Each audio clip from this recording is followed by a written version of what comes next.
Little Wolfgang is the last to give up.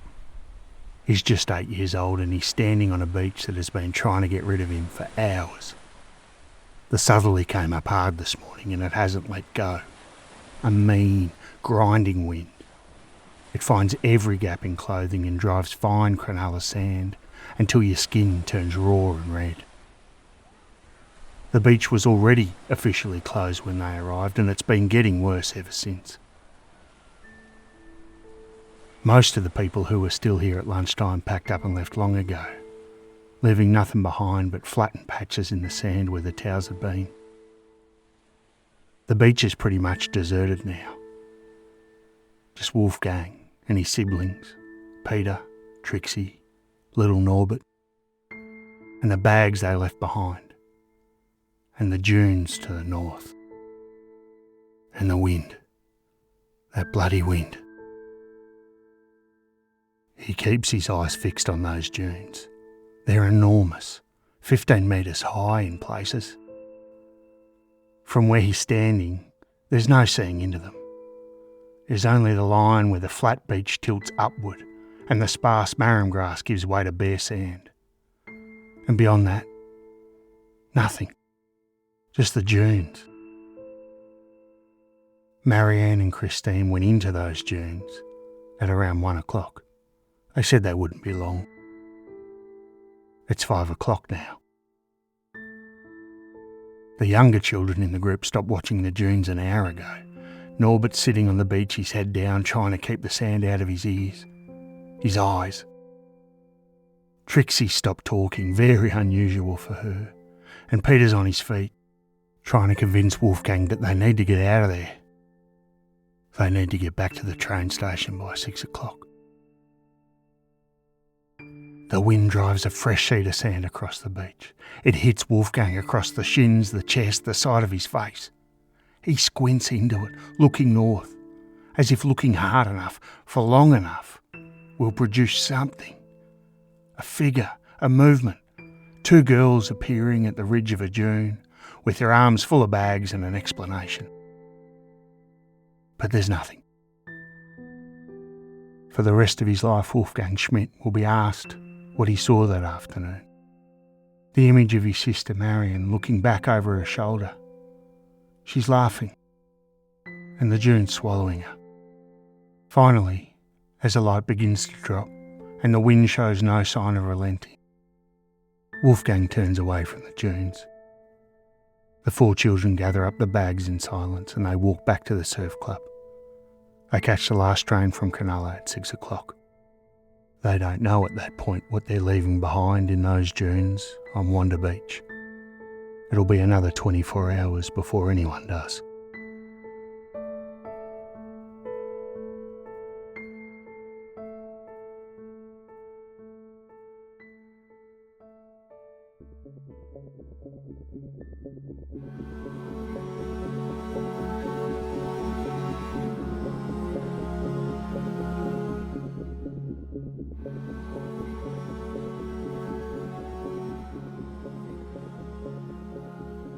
G'day and welcome to another episode of Struth, where we explore Australia's most perplexing mysteries, both famous and forgotten.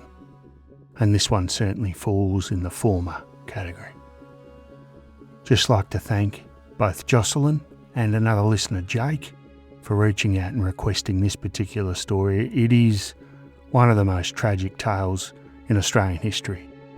It involves some horrendous things that happened to 2 young girls, so if that's something that you're not really prepared for today, just give this one a skip. I won't go into the gruesome details, but it's really challenging stuff nevertheless. It'll be the first episode of a 2-part journey into this haunting unsolved homicide, a case that launched the largest police investigation in Australian history at that time. A case with 3 credible suspects, DNA evidence that appeared after 47 years, and another semen sample that vanished into thin air. A case that changed forever the way Sydney parents thought about letting their children catch the train and go to the beach alone. This is the story of Marianne Schmidt and Christine Sharrock, 2 15-year-old best friends who walked north into the Wanda sandhills on a January afternoon in 1965 and never came back.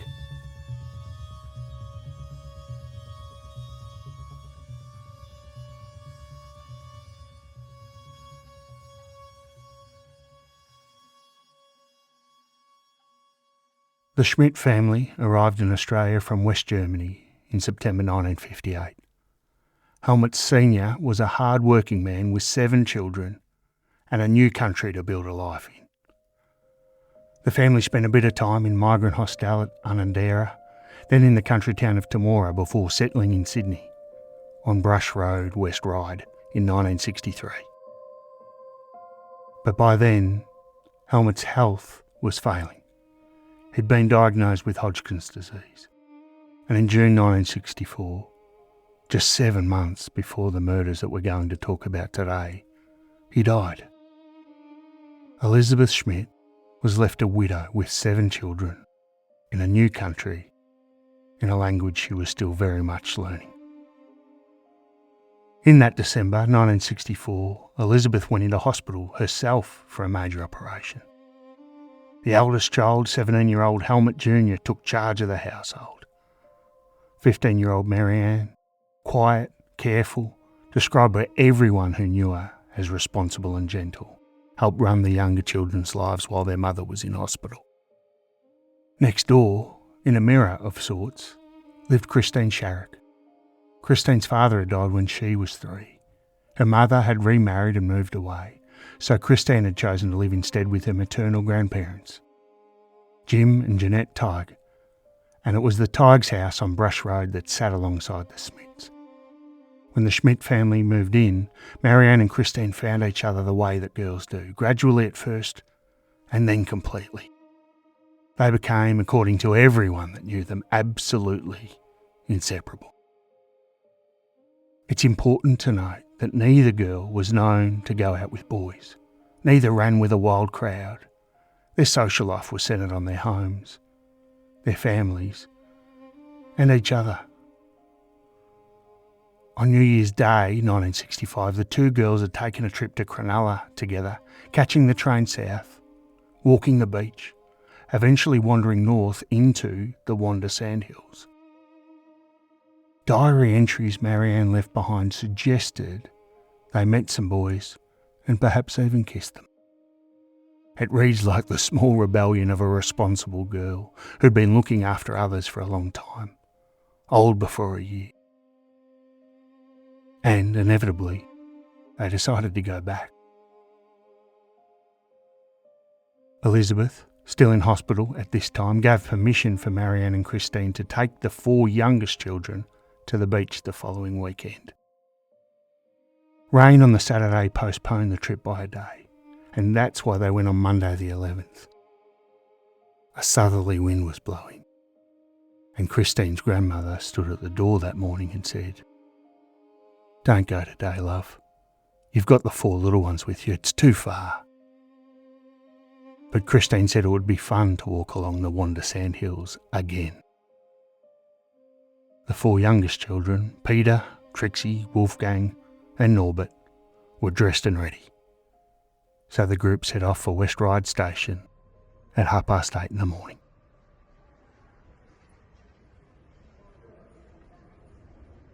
According to testimony from the youngsters, on the first leg of the journey, a boy of about 15 struck up a conversation with Marianne and Christine.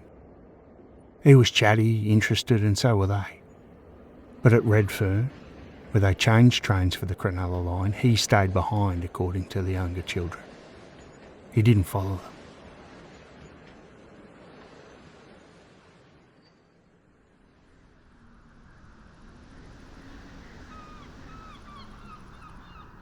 They arrived at Cronulla at around 11 in the morning. The beach was officially closed. The southerly that had been building since dawn was now blowing hard enough to strip the beach of almost everyone. Signs warned of dangerous surf, and what few people remained were sheltering among the rocks or making their way back to car parks and the station. For a summer Monday at one of Sydney's most popular beaches, it was eerily empty. Marianne and Christine set up in the shelter of some rocks at the southern end of the beach. Wolfgang, as fearless as ever, still wanting to swim despite everything, went with Marianne to a shallow part of the surf away from the rocks. And when they came back, the group sat down and ate. It's important to note that sometime during this picnic, at the rocky southern end of the beach, that Christine got up and left. She didn't say at the time where she was going, or at least she didn't tell the youngsters. No one in the party could later account for where she went or who she saw.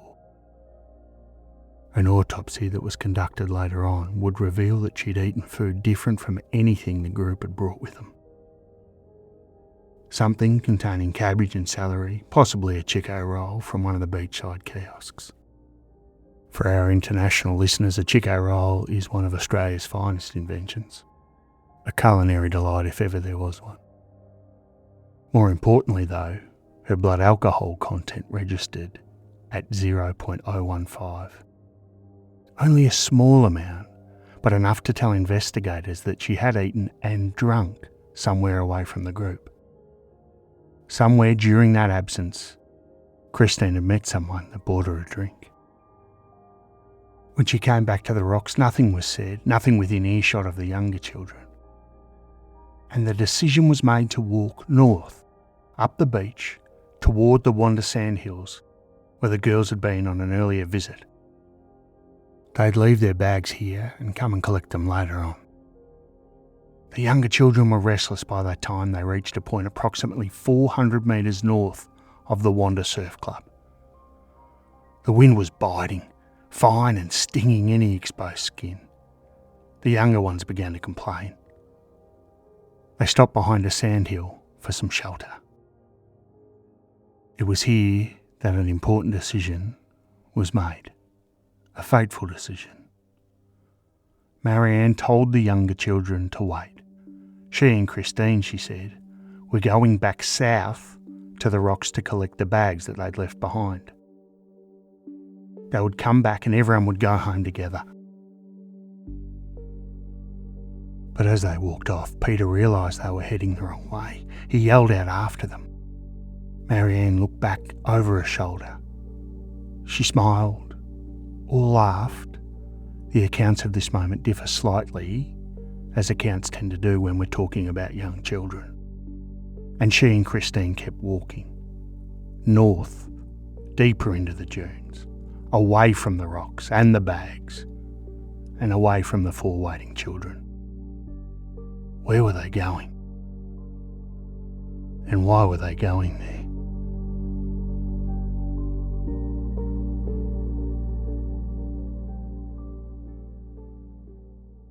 The last person not connected to the group who saw Marianne and Christine alive that day was a man named Dennis Dostine. He was a local fireman who was walking in the dune area with his son.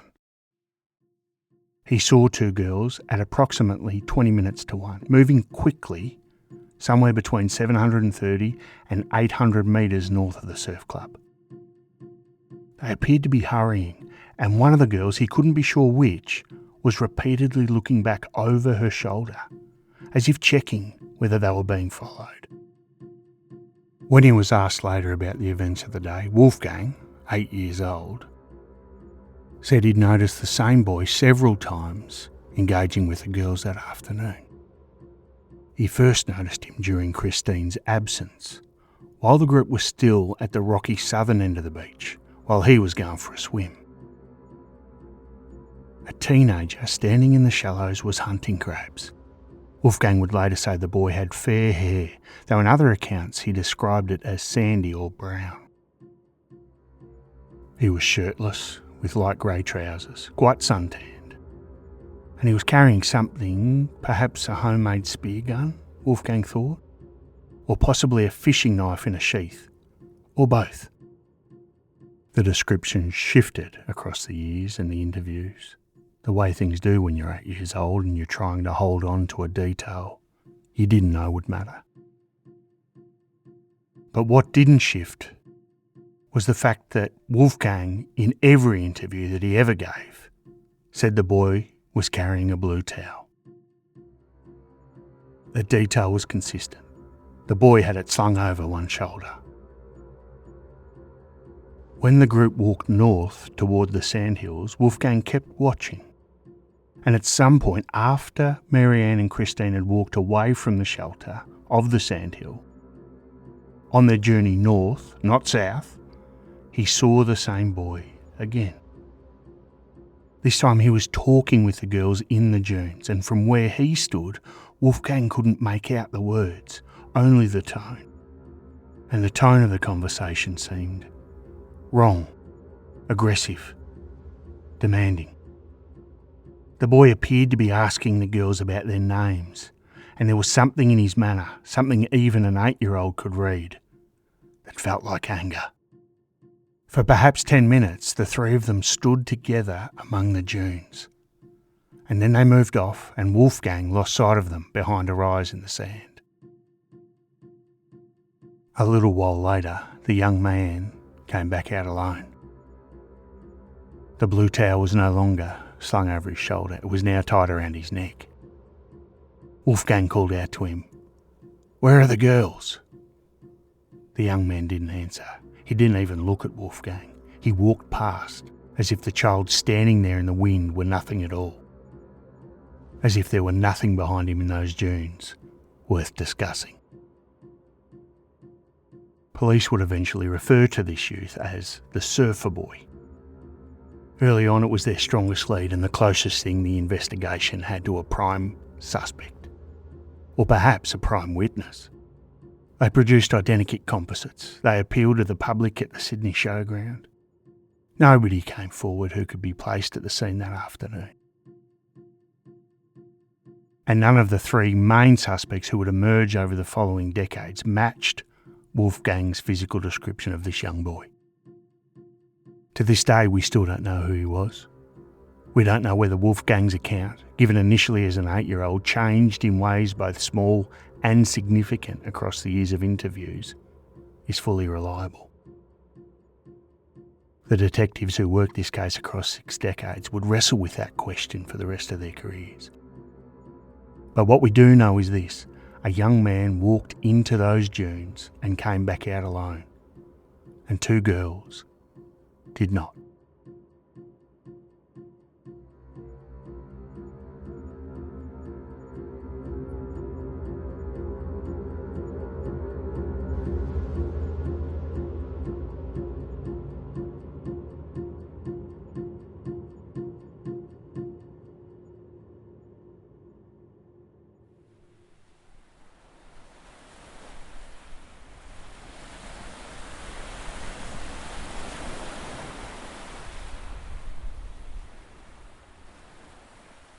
Peter Smith was just 17 or 18 years old.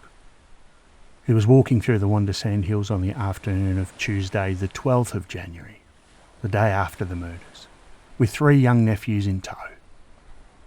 The southerly wind had eased overnight and the dunes had the particular stillness of the day after a storm, scoured and pale, the light falling flat and even across the sand. It was then that he noticed something half buried near the base of a dune.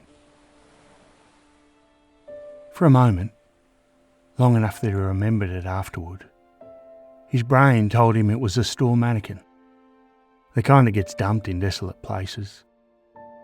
Pale, oddly arranged, not quite making sense. But then he looked closer. He had found Marianne Schmidt. She was lying on her right side, her left leg bent at the knee. Her throat had been cut so deeply that her brother Hans, who was later shown photographs by police, would say that she'd been almost decapitated. She'd been stabbed multiple times. A short distance away, Christine Sharrock lay face down, the sole of her foot touching Marianne's. She'd been struck on the back of the skull with a blunt instrument and stabbed 14 times. Her body showed defensive wounds. She had fought. There was also a drag mark in the sand, 34 metres long, At intervals of roughly 3 metres, the sound was darkened where the dragging had stopped and then resumed. Someone catching their breath. Christine had run, and she'd almost made it, but she'd been caught, beaten, and dragged back, slowly. Both girls' clothing had been interfered with and semen was found on both. But the autopsies confirmed that they'd not been fully assaulted.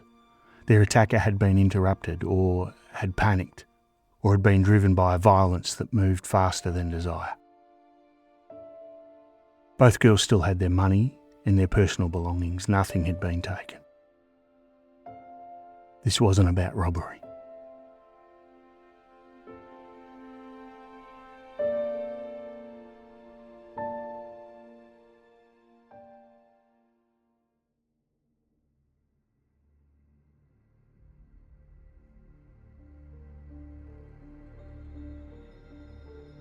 The weapon, investigators concluded, a long sharp knife and a separate blunt instrument had both been used.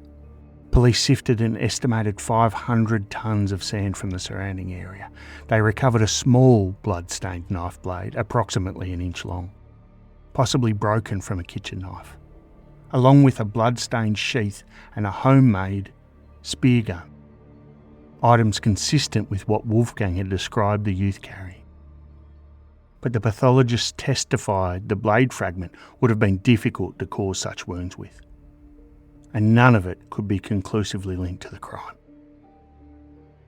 Importantly, car tracks were also found approximately 30 metres west of where Christine was attacked. The attacker, police believed, had driven there. He'd known the back access to the dunes, had been familiar with a place that most Sydney-siders only reached from the beach side.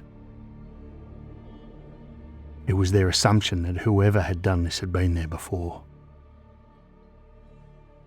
The 4 younger children had been waiting at West Ryde station the night before when Helmut Jr. met them at the platform. They told him what they knew, that Marianne and Christine had walked into the dunes and not come back. And by 8:30 that evening, Christine's grandmother, Jeanette, had reported her missing to the police. Elizabeth Schmidt, still in hospital, was told the girls hadn't come home. She turned her face away. "They're gone," she said. She knew before anyone confirmed it. A mother understands things that facts haven't caught up with yet. So when the calls came in the following day about the 2 bodies found at the beach, it didn't take long for the police to connect those to the missing persons reports from the night before. The bodies were formally identified on the afternoon of the 12th. And the funerals for both girls were held together on January the 20th, 1965. What came next was enormous.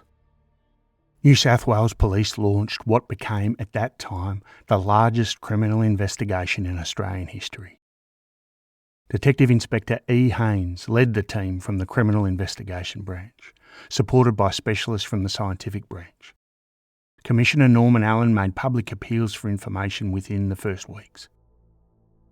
A reward of £10,000, the equivalent of roughly $300,000 today, was posted in February 1965. The numbers are staggering, even now. By the time the coroner handed down his findings in April 1966, approximately 7,000 people had been interviewed.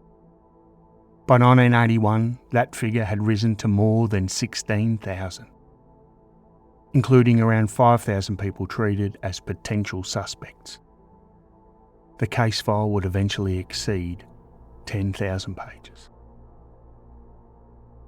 Police displayed identikit composites of Wolfgang's Blue Towel Youth, or Surfer Boy, at the Sydney Showground in March 1967, appealing to the public to come forward.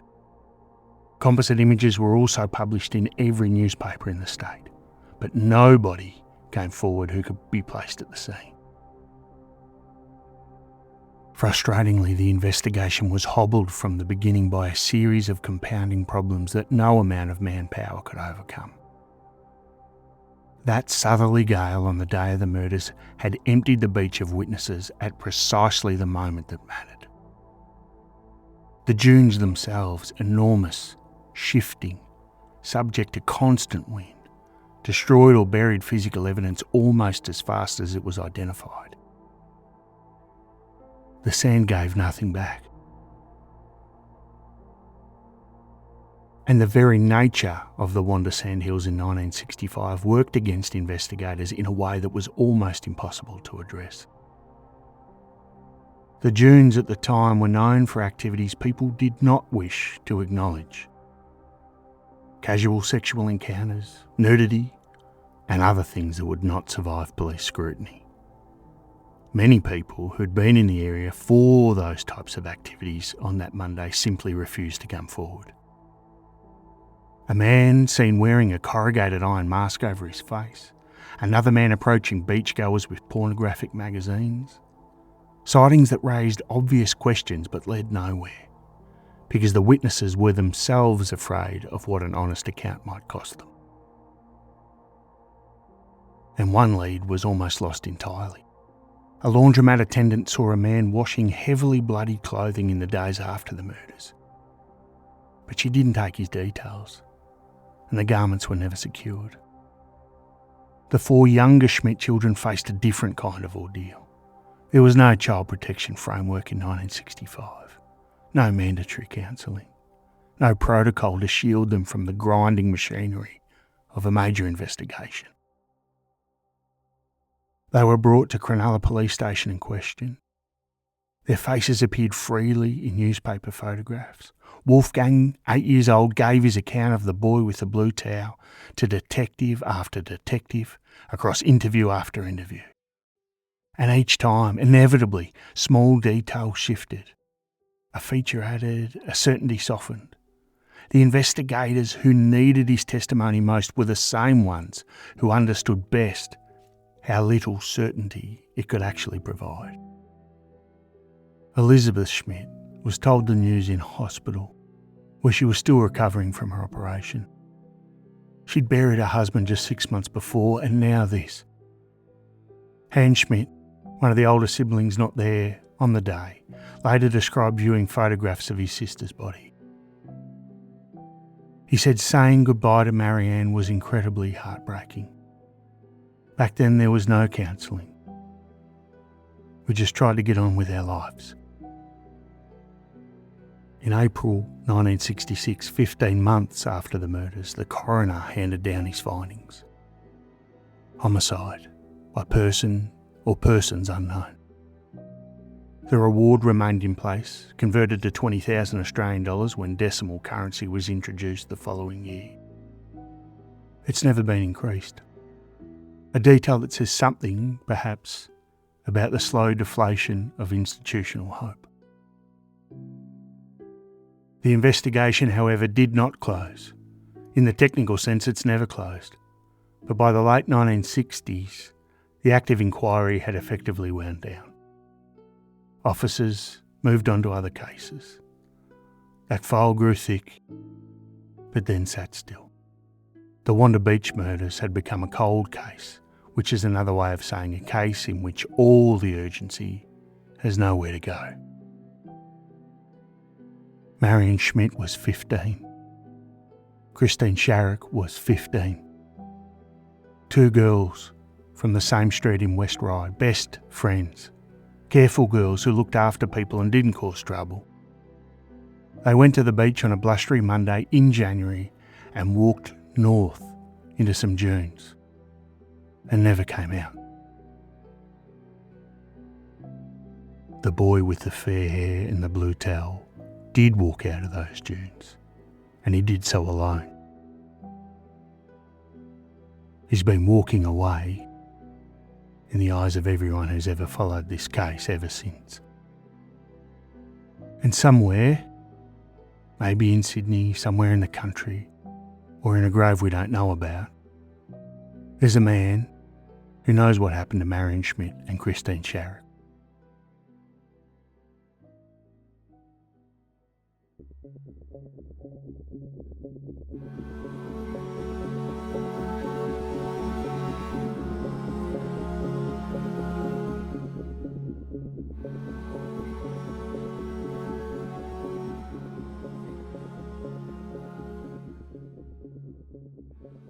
In part 2, which will be released on Friday, we'll take a look at the suspects.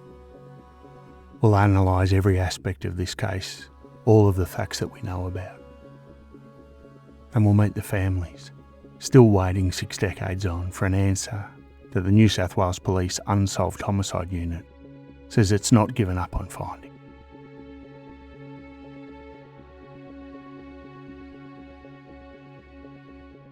Thanks again to listening to another episode of Struth, or at least the first half of one. A big thank you to Jocelyn and Jake for requesting this show. It's really great when listeners reach out and leave comments, send emails, struthpodcast@gmail.com. If you don't want to miss the second half of this story, make sure you hit subscribe or follow on your podcasting platform. And I'd really appreciate it if you shared the show with a friend as well. Until next time. Cheers.